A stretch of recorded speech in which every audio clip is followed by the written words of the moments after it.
Deuteronomio, Kabanata 16. Ipagdiwang ninyo ang unang buwan at ganapin ang Paskwa para kay Yahweh na inyong Diyos, sapagkat unang buwan nang ilabas niya kayo sa Ehipto. Mag-aalay kayo ng tupa o baka bilang handog na pampaskwa sa lugar na pipiliin niya. Sa pagkain ninyo ng handog na ito, huwag ninyong sasamahan ng tinapay na may pampaalsa sa loob ng 7 araw. Ang kakainin ninyo ay tinapay na walang pampaalsa, ang tinapay ng pagtitiis. Gagawin ninyo ito bilang pag-alala sa inyong pag-alis sa Ehipto. Sa loob ng 7 araw na iyon, hindi dapat magkaroon ng pampaalsa sa nasasakupan ng inyong lupain. Huwag din ninyong pababayaang umagahin ang kahit kapiraso ng inihandog ninyo sa gabi. Ang paghahandog ay huwag ninyong gagawin sa loob ng inyo-inyong bayan, kundi sa lugar lamang na pipiliin ni Yahweh. Ito'y iaalay ninyo paglubog ng araw sa oras ng pag-alis ninyo noon sa Ehipto. Doon ninyo ito iluluto at kakainin sa lugar na pipiliin niya. Kinaumagahan, babalik na kayo sa inyo-inyong tolda. 6 na araw na hindi kayo kakain ng tinapay na may pampalsa. Sa ika-7 araw, magdaraos kayo ng banal na pagpupulong. Sino may huwag magtatrabaho sa araw na yon.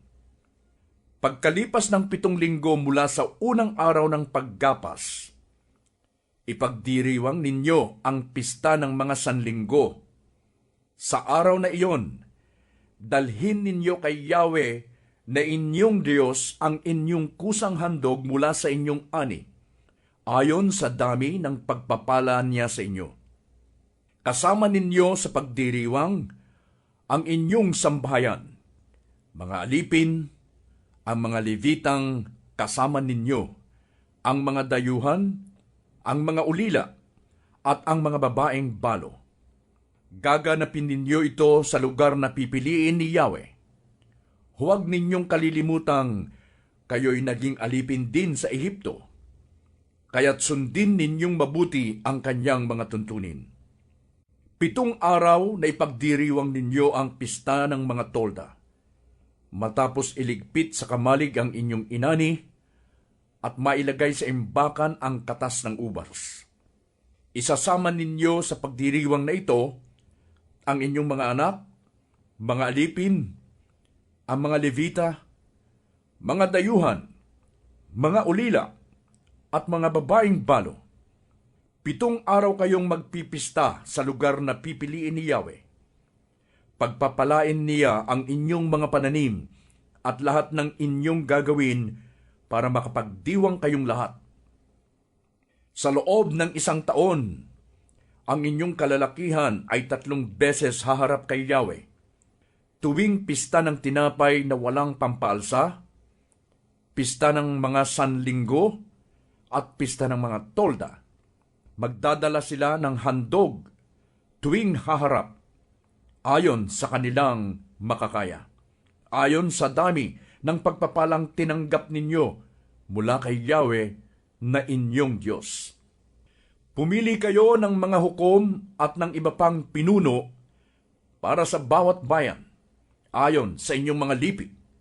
Sila ang magpapasya sa inyong mga usapin at maggagawad ng katarungan.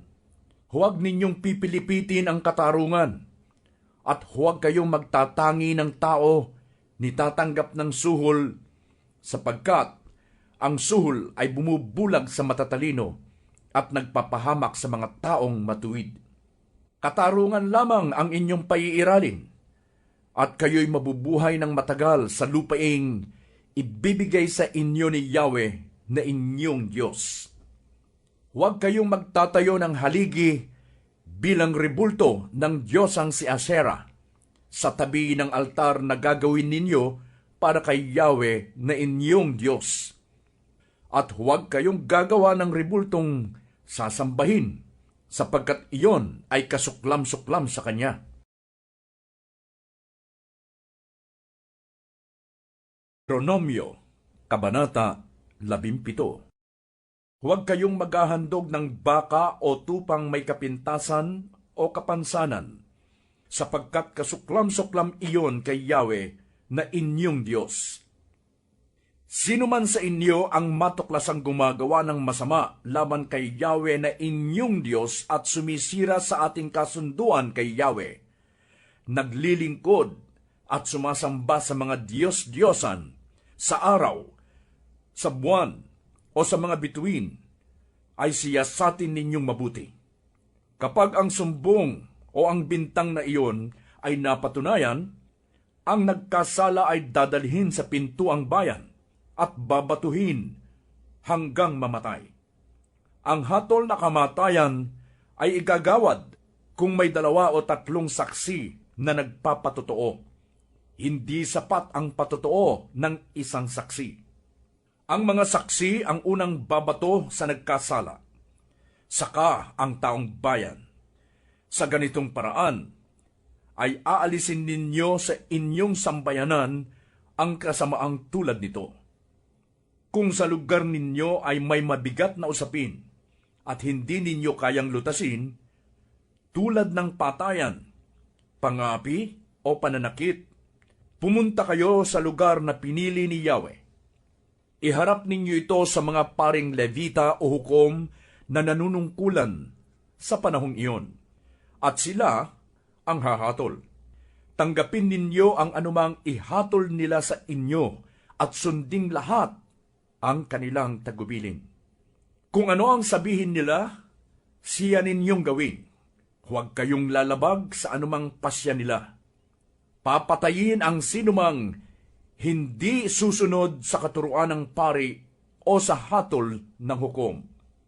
Sa ganitong paraan ninyo aalisin ang kasamaan sa inyong sambayanan. Kapag ito'y nabalitaan ng lahat, matatakot silang gumawa ng gayon ding kasamaan. Kapag kayo'y naroon na at naninirahan ng maayos sa lupaing ibibigay sa inyo ng Diyos ninyong si Yahweh, makakaisip kayong magkaroon ng hari, tulad ng mga bansa sa paligid ninyo. Maaari kayong maglagay ng hari, ngunit ang ilalagay ninyo ay iyong pinili ni Yahweh at mula sa inyong lahi. Huwag ninyong gagawing hari ang sinumang dayuhan. Ang gagawin ninyong hari ay hindi dapat magparami ng kabayo para sa kanyang sarili. Hindi rin niya maaaring iutos sa iba na magbalik sa Ehipto para ikuha siya ng maraming kabayo, sapagkat ipinag-utos ni Yahweh na huwag nang bumalik paroon. Hindi siya dapat mag-asawa ng marami, at baka siya makalimot kay Yahweh, ni hindi siya dapat magpayaman sa panahon ng paghahari. Kapag siya'y nakaupo na sa trono, gagawa siya ng isang kopya ng mga kautusang ito na nasa pag-iingat ng mga paring Levita. Ito ay para sa kanya at babasahin niya araw-araw upang magkaroon siya ng takot kay Yahweh na kanyang Diyos at upang buong puso niyang masunod ang mga kautusan at mga tuntunin ni Yahweh, upang hindi siya magmalaki sa kanyang mga kababayan at upang hindi siya lilihis sa mga tuntuning ito. Kung magkagayon, siya at ang kanyang mga anak ay maghahari ng matagal sa Israel.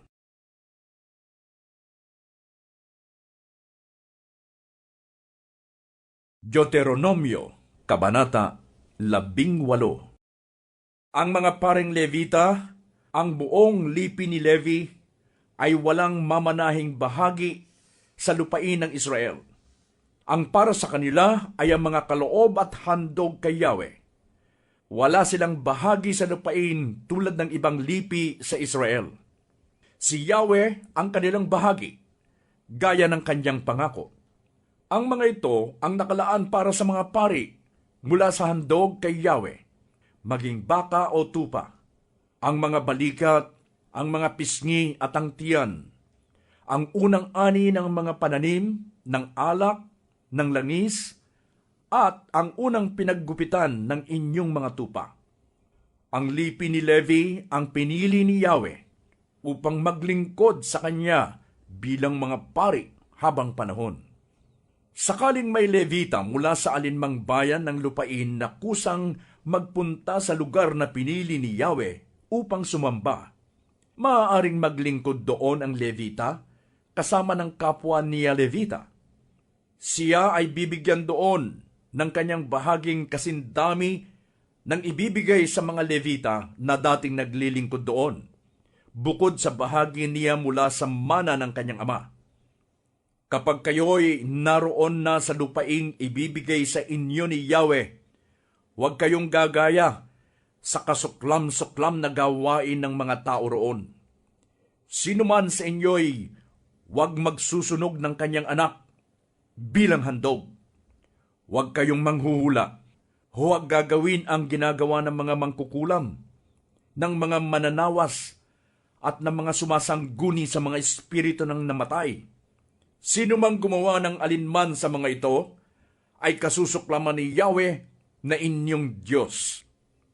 Pakatatandaan ninyo na iyan ang dahilan, kaya niya itataboy ang mga nakatira sa lupaing pupuntahan ninyo. Lubos kayong maging tapat sa Diyos ninyong si Yahweh. Ang mga bansang inyong sasakupin ay sumusunod sa mga manghuhula at mga naniniwala sa mga agimat. Subalit ang mga ito ay ipinagbabawal sa inyo ng Diyos ninyong si Yahweh. Mula sa inyo, si Yahweh na inyong Diyos ay pipili para sa inyo ng isang propetang katulad ko. Dapat kayong makinig sa kanya. Ito ang kasagutan sa hiling ninyo kay Yahweh nang kayo'y nagkakatipon sa Sinai. Ang sabi ninyo, huwag mo nang iparinig pang muli sa amin ang tinig ni Yahweh, ni ipakita ang kakilakilabot na apoy na ito sapagkat tiyak na mamamatay kami. Sinabi naman niya sa akin, tama ang sabi nila. Kaya mula sa kanila, pipili ako para sa kanila ng isang propetang katulad mo. Sasabihin ko sa kanya ang aking kalooban, at siya ang magsasabi nito sa mga tao. Sino mang hindi makinig sa kanya na nagsasalita para sa akin, ay mananagot sa akin. Ngunit ang sino mang propetang magsalita para sa ibang Diyos, o kaya'y magkunwaring nagsasalita para sa akin, subalit hindi ko naman inatasan, ang propetang tulad niyon ay dapat patayin. Upang matiyak ninyo kung ang sinabi ng propeta ay galing kay Yahweh o hindi, ito ang palatandaan. Kapag hindi nangyari o nagkatotoo ang sinabi niya, iyon ay hindi mula kay Yahweh. Ang mensahe niya ay gawa-gawa lamang niya. Huwag ninyo siyang katatakutan.